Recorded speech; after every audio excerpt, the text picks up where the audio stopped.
Okay, pag-usapan natin to. May opisyal na pahayag si Congressman Paolo Duterte tungkol sa planong impeachment laban kay VP Sara.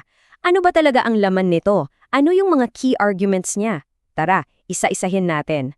Wow! Sa simula pa lang, ramdam mo na agad yung bigat, no? Isang tawag sa konsensya. Grabe! So, etong linya na to, eto na agad yung nagseset ng tono. Sinasabi na, hey, hindi to basta-basta usaping legal lang.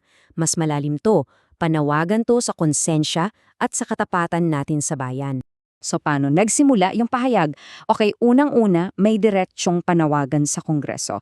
Ibig sabihin, kinakausap niya mismo yung mga kapwa niya mambabatas. At ito agad ang banat.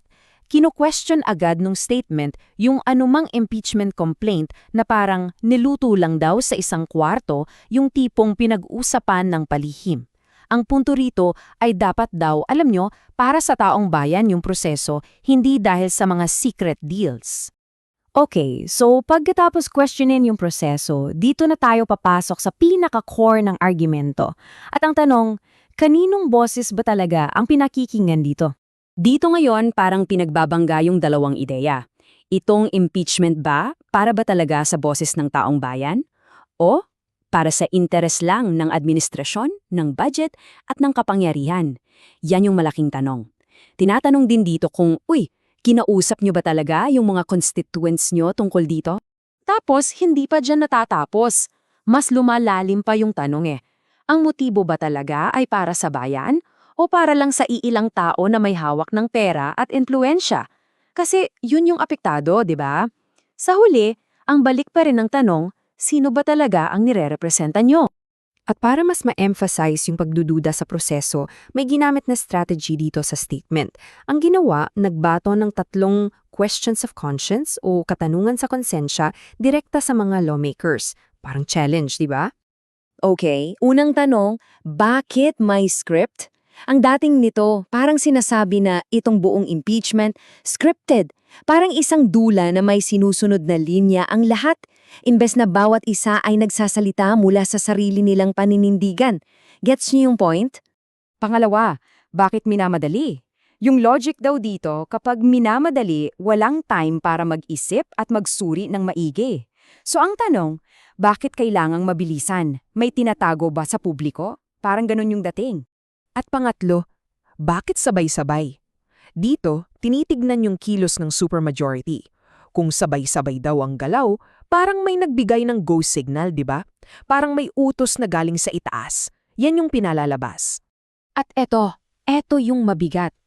Isang paalala mula sa statement, ano man daw yung promises na binibigay sa mga mambabatas kapalit ng suporta, sa huli, saan galing yung pondo? Sa pera ng taong bayan. So pera natin ang ginagamit sa mga political maneuvering na to, yan yung sinasabi. Okay, so tapos na tayo sa pag-question sa mga motibo. Ngayon, lumilipat naman yung pahayag sa kung ano ba dapat ang isang impeachment. Ano ba yung tunay na diwa nito? Ayan, kitang-kita yung pagkakaiba, no? Sinasabi dito, ang impeachment, hindi raw ito para sa political favor, hindi bayad utang, hindi utang na loob. Ang impeachment dapat ay para sa 3 bagay, pananagutan, hustisya, at para pakinggan ang boses ng taong bayan. Period. At yung pinaka-core ng lahat ng yan, yung salitang pananagutan or accountability. At para magkaroon yan, kailangan daw ng 3 haligi. Una, transparency sa mga desisyon. Pangalawa, yung responsibilidad sa mga tao. At pangatlo, hustisya. Hustisya na para sa lahat, walang pinipili. So, para i-summarize, eto yung 3 prinsipyong binabalik-balikan sa buong statement. Number 1, boses ng taong bayan. Number 2, transparency and accountability. At number 3, justice, not politics. Yan daw dapat ang laging tandaan. Okay, papunta na tayo sa dulo. At dito sa huling bahagi, may iniiwang hamon yung dokumento. At hindi lang to para sa mga mambabatas ha, para rin sa ating mga ordinaryong mamamayan. Tinatawag itong tawag sa pagkilos at 2 yung target. Para sa mga mambabatas, ang challenge sa kanila, manindigan kayo sa katotohanan at harapin ang taong bayan. At para naman sa ating lahat sa mga mamamayan, ang panawagan, huwag daw tayong manahimik. Kailangan nating idemand ang accountability mula sa kanila. At ito yung panghuling linyang binitawan. Isang matapang na statement, ang Pilipino ay hindi bogo. Sinasabi na nakikita raw natin yung katotohanan sa likod ng lahat ng to. At yung panawagan na kumilos ay dahil kitang-kita na daw ng lahat kung ano talaga ang nangyayari. Kaya sa dulo, iniiwan tayong lahat ng statement na to na may isang malaking tanong.